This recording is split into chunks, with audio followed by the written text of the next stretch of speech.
안녕하세요. 미국 주식 이슈워치 유튜브 채널입니다. 오늘 저희는 여러분이 보내주신 이 메타 플랫폼스, 에미터 관련 자료들을 가지고 아주 깊이 한번 파고 들어볼까 합니다. 최근 실적 발표도 있었고 또 AI나 리얼리티 랩스 관련해서 전략 변화 같은 것들이 계속 나오고 있잖아요. 그런 부분들을 중심으로 메타의 현재 그리고 또 미래는 어떨지 좀 꼼꼼하게 살펴보겠습니다. 네, 안녕하세요. 오늘 메타 이야기 정말 할 얘기가 많을 것 같은데요. 딱 말씀하신 것처럼 메타의 현재 상황은 그야말로 빛과 그림자가 아주 뚜렷하게 공존하는 모습이에요.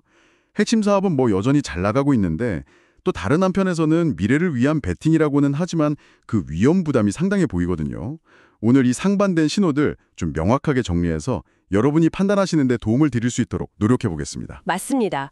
그럼 일단 긍정적인 부분부터 한번 시작해 볼까요?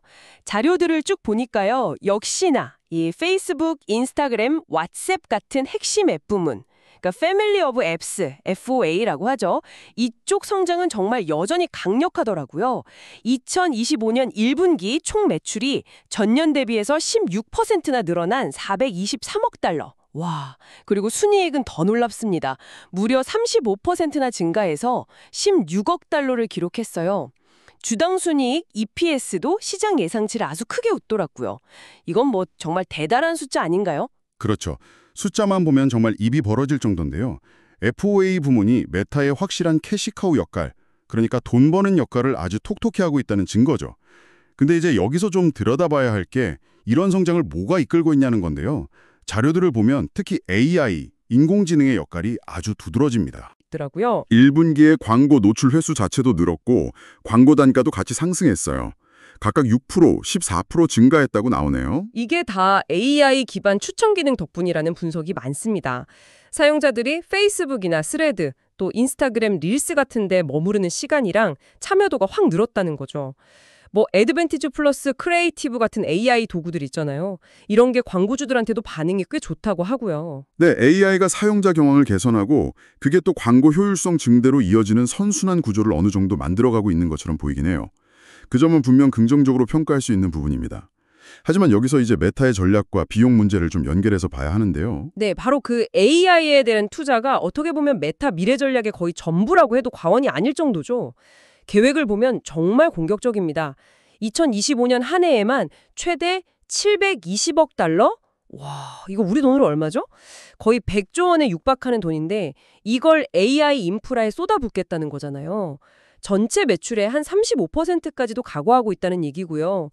최근에 공개할 라마 3.1 같은 아주 강력한 오픈소스 거대 언어 모델 개발이라든지 또 메타 AI를 개인 비서 서비스 출시 같은 걸 보면 단순히 현재 사업 강화 수준이 아니라 아예 미래의 컴퓨팅 플랫폼 자체를 선점하겠다는 아주 강력한 의지가 읽힙니다. 바로 그 지점인데요. 의지는 알겠는데 그 비용이 정말 천문학적이라는 거죠. 연간 700억 달러, 많게는 그 이상이 될 수도 있는 이 자본 지출. 이게 과연 합리적인 수준일까 하는 질문이 나올 수밖에 없어요. 여러분이 보내주신 자료 중에도 보면 이 막대한 투자 비용이 결국 회사의 발목을 잡을 수도 있다는 우려 섞인 시각들이 꽤 있거든요. 이게 그냥 AI 투자만 있는 게 아니라 또 다른 큰돈 먹는 하마가 있잖아요. 바로 리얼리티 랩스. 아, 그렇죠. 그 리얼리티 랩스. 이게 사실 메타를 볼 때 가장 큰 딜레마인 것 같아요. 한편으로는 AI라는 확실한 미래 동력에 어마어마하게 투자를 해야 하고 다른 한편으로는 이 리얼리티 랩스, RL 부문에서 계속 엄청난 손실이 나고 있으니까요. 정말 밑 빠진 독에 물 붓기 아니냐는 비판도 계속 따라다니고요. 네, 그 비판이 전혀 근거 없는 얘기가 아닌 게 손실 규모가 정말 심각합니다. 자료를 보면 2025년 1분기에만 리얼리티 랩스에서 40억 달러 손실을 기록했어요. 우리 돈으로 거의 6조 원에 가까운 돈이 한 분기 만에 사라진 거죠. 근데 이게 끝이 아니에요. 2분기 예상 손실은 더 커서 53억 달러가 머물 걸로 보고 있습니다. 2021년부터 따져보면 누적 손실액이 이미 600억 달러를 훌쩍 넘겼어요. 600억 달러면 이게 우리 돈으로 거의 80조 원이 넘는 돈인데 정말 어마어마하죠. 와, 600억 달러 누적 손실이요? 그 정도일 줄은. 물론 메타버스라는 비전 자체는 굉장히 크고 장기적으로 봐야 하는 건 맞지만 그래도 이 정도 손실이면 부담이 엄청나겠네요. 그렇죠. 퀘스트 3S 같은 좀 더 저렴한 VR 헤드셋 모델을 내놓기도 하고 또 레이벤이랑 협업한 스마트 안경 판매 같은 걸 하고는 있지만 그럼에도 불구하고 손실폭은 전혀 줄어들 기미가 안 보이고 있어요. 더 심각한 건 이 RL 부문의 매출 규모인데요. 1분기 매출이 한 4억 1천만 달러 정도거든요. 근데 손실은 42억 달러였잖아요. 그러니까 벌어들이는 돈의 10배가 넘는 돈을 그냥 까먹고 있다는 얘기예요. 이 간극이 너무 크죠. 확실히 그 부분은 좀 걱정이 되긴 하네요. 물론 메타도 이런 우려를 모르지는 않을 때고, 그래서 이제 올해부터는 분기 배당금 지급을 시작했잖아요. 주당 0.50달러씩, 그리고 자사주 매입도 꾸준히 하고 있고요. 이건 어떻게 보면 우리 회사 재무 상태 아직 괜찮다, 이 정도 투자는 감당할 수 있다는 자신감을 좀 보여주면서 주주들을 달래려는 제스처로 해석할 수도 있지 않을까요? 네, 뭐 그런 의도도 분명히 있겠죠. 단기적으로 주주들의 불만을 좀 잠재우고 회사의 현재 재무 건전성에 대한 믿음을 주려는 노력일 겁니다. 하지만 그게 근본적인 해결책이 될 수는 없다는 게 문제죠. 게다가 메타를 둘러싼 외부 환경도 그렇게 녹록치가 않아요. 아, 외부 환경이라면 어떤 걸 말씀하시는 걸까요? 규제 문제 같은 건가요? 네, 맞습니다. 특히 유럽연합 EU 쪽 규제 압박이 계속되고 있어요. 최근에도 디지털 시장법 DMA 위반 혐의로 조사를 받고 있고 벌금 부과 가능성도 제기되고 있잖아요. 이전에도 개인정보 관련해서 거액의 벌금을 맞은 적이 여러 번 있었고요. 이런 규제 리스크는 메타의 핵심 사업인 광고 모델 자체에 계속 불확실성을 더하는 요인이 될 수밖에 없습니다. 하긴 유럽 시장이 작지 않으니까요. 규제가 강화되면 타격이 있겠네요. 그렇죠. 그리고 경쟁 환경도 점점 더 치열해지고 있다는 점도 간과할 수 없어요. 광고 시장에서는 여전히 구글이라는 거대한 경쟁자가 버티고 있고 소셜미디어 쪽에서는 특히 젊은 층을 중심으로 틱톡의 공세가 아주 매섭잖아요. 그리고 메타가 미래 먹거리로 삼으려는 VR, AR 시장. 여기서는 애플이 비전 프로를 내놓으면서 본격적으로 뛰어들었고 또 전통의 강자 소니도 있고요. 이가 이렇게 사방에서 경쟁자들이 치고 올라오는데 과연 이 막대한 투자가 반드시 시장 지배력 유지나 확대로 이어질 거라고 장담할 수 있을까 하는 의문이 드는 거죠. 돈을 많이 쓴다고 무조건 이기는 게임은 아니니까요. 정리를 좀 해보면 이러네요.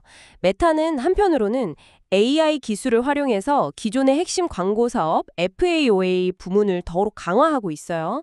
여기서 나오는 탄탄한 현금 흐름을 바탕으로 현재를 다지고 있고요. 동시에 다른 한편으로는 어마어마한 비용을 감수하면서까지 AI 인프라와 리얼리티 랩스를 통한 메타버스라는 미래에 아주 과감하게 베팅을 하고 있는 거죠. 그 와중에 주주들 달래기 위한 배당이나 자사주 매입 같은 주주 환원 정책도 신경 쓰는 모습이고요. 네, 정확하게 요약해 주셨어요. 딱 그런 상황입니다.